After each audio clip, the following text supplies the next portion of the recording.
Stapleton's Midnight Train to Memphis has a bass part that stands out to me for a couple reasons. One, I think it's an interesting part. It doesn't just mindlessly follow the root note everywhere. It has creative parts that differentiate itself from the other instrumentation happening in the song. Two, I think it's fun to play. And then third, I think that it is a part that is really attainable for any player that is looking to practice a little bit to get it underneath their fingers. The opening riff is really, really easy. It's played on just one string, the low E string. The way it's played is open, 3, 5, 3, 5, 3, open. Open, 3, 5, 3, 5, 3, open. And I generally play that with my first and pinky fingers to hit the 3rd fret and the 5th fret, but you can do it with whatever is comfortable for you. This opening riff is following what the guitar is doing. The guitar is doing that as well in chord formation, but after the last E, the guitar takes a break and rests for like for the next measure. It's going, the guitar is going play, play, play, play, play, play, rest, rest, rest, rest, play, play, play, play, play, play, rest, rest, rest, rest. I know that sounds stupid, but I want to point out that during the rests, the bass is doing other things. The bass during the rest, one of the things that it does is that's what it is.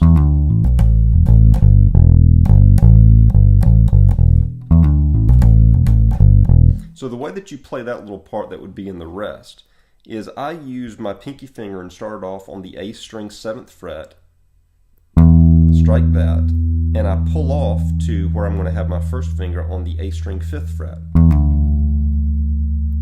And then after that, I kind of pull off to the open A string really fast, and it comes together like,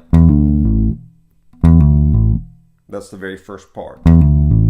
But almost immediately after pulling off of the A to the A string, like that's not a tone that you want to linger very, very long, I immediately go to, with my pinky finger, the E string 7th fret, and then the E string 5th fret, and then 5th fret, 3rd fret, E. And that's going to be coming together like.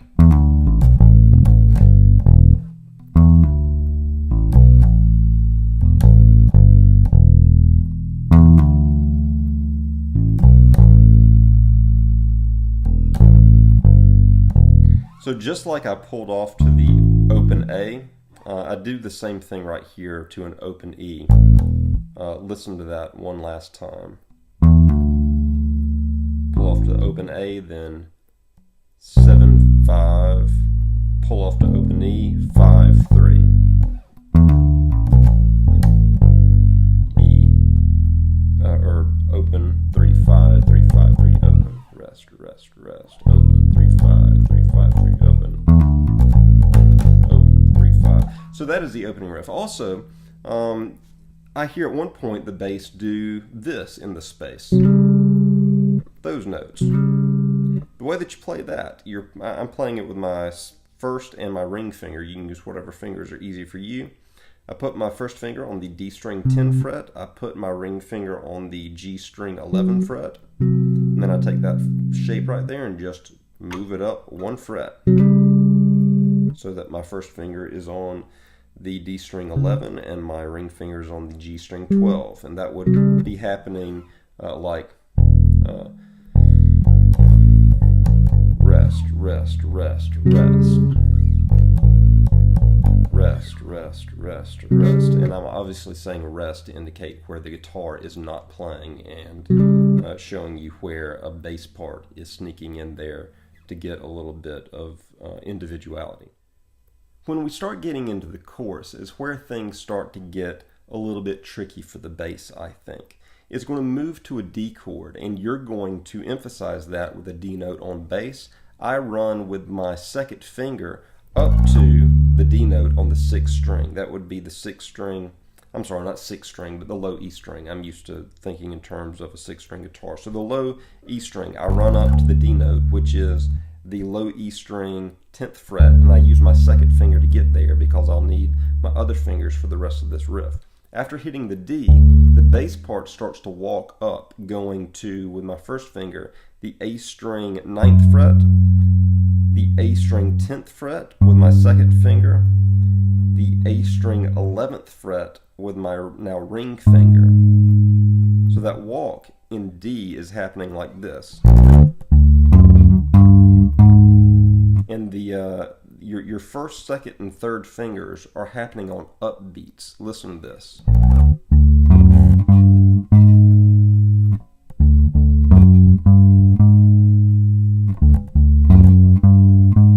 So that's an upbeat instead of a downbeat. A downbeat would be, instead it's happening on.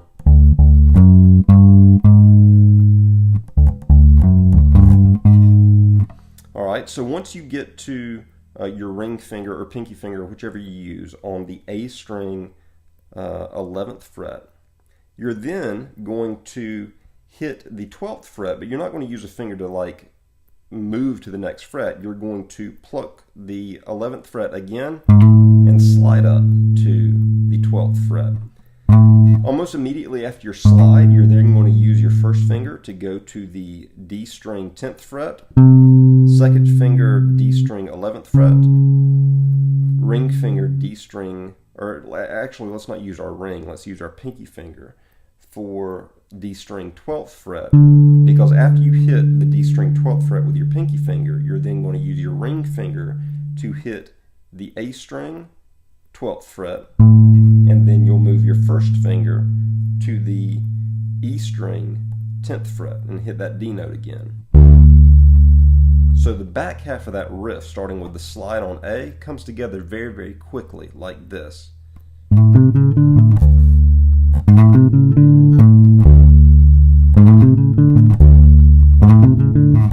So very, very slow.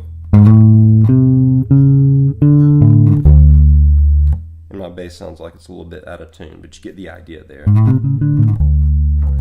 Once you get back to this D, it then begins to walk up again, but it doesn't do the entire walk up. It just goes from the D to the A string 9th fret, A string 10th fret, A string 11th fret, and then you'll slide pull up into the A again, but immediately after getting to the A, you're going to hit the open 6th string to go back into the main riff. Open, 3-5, 3-5, 3, open.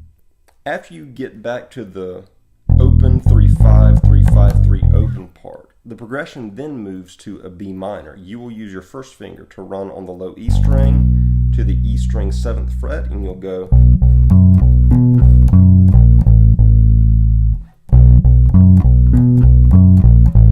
The way that you do that is pluck the E string 7th fret twice, use your pinky finger to hit the A string 9th fret, then you'll go back to the E string 7th fret, then you'll go to the D string 9th fret, then back to the E string 7th fret, then back to the A string 9th fret. So far we've got, after your pinky finger on the A string 9th fret, you'll then move with your first finger to the E string 6th fret, and then come down to the E string 5th fret. And you'll hit it twice. And then you'll do another slight walk up like you did up here in this D. It goes. So.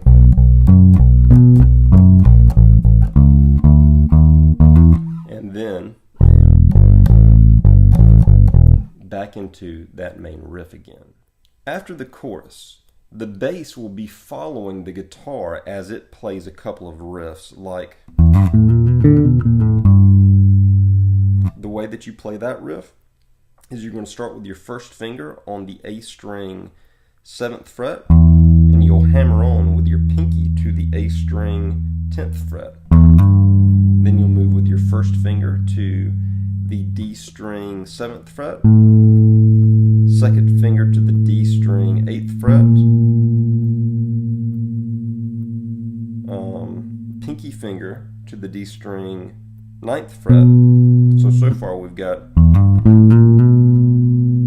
whenever you get to your pinky finger on the D string 9th fret, you want to then use your first finger to hit the G string 5th fret. So far we've got, and then you're going to just walk it back down. Ring finger to the D string 9th fret, second finger to the D string 8th fret, first finger to the D string 7th fret, and then end the run with your pinky finger on the A string 10th fret, and then low open E note for that main riff again. The second riff that the bass is going to follow the lead guitar part on is this. How's it go?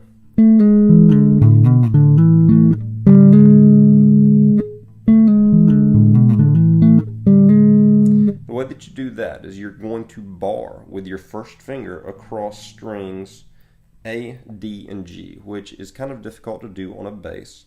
And you also want to take your second finger and put it down on the G string 13th fret. You will then use your ring finger and put it down on the G string 14th fret. So really on the G string, we've got 3 fingers fretting 3 frets on the G string, and that's because we're going to need to have access to all those frets at some point. So it kind of makes sense to just grab them all at once. The riff is going to start off with a pull off. You will pluck with I pluck with my thumb and my first finger string D and string G, and then pull off to expose where your second finger is at right there. And then you're going to move your ring finger to the D string 14th fret, and you'll strike it and pull off there. And then you're going to strike the A string 12th fret where your first finger is still barring all these strings. You'll strike that, and then you'll hammer on with your ring finger to the 14th fret, and then you'll strike the D string 12th fret, and you'll hammer on with your ring finger to the 14th, and then you'll move your ring finger to the G string 14th fret, and you'll pluck the 14th fret G string and the still fretted with your first finger D string, and then you're going to open up to where your bar is. You're still keeping your finger there. You just hit with your ring finger the 14th fret, and then you're going to open up and hit the open G string barred, not open, but open for our bar, fretted on the 12th fret, and hammer on with your second finger to the 13th fret. And that is the end of that run. It comes together like this.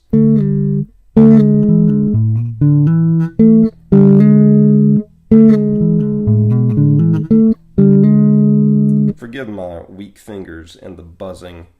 It's killing me to bar all those strings for so long, but that's the way that riff comes together.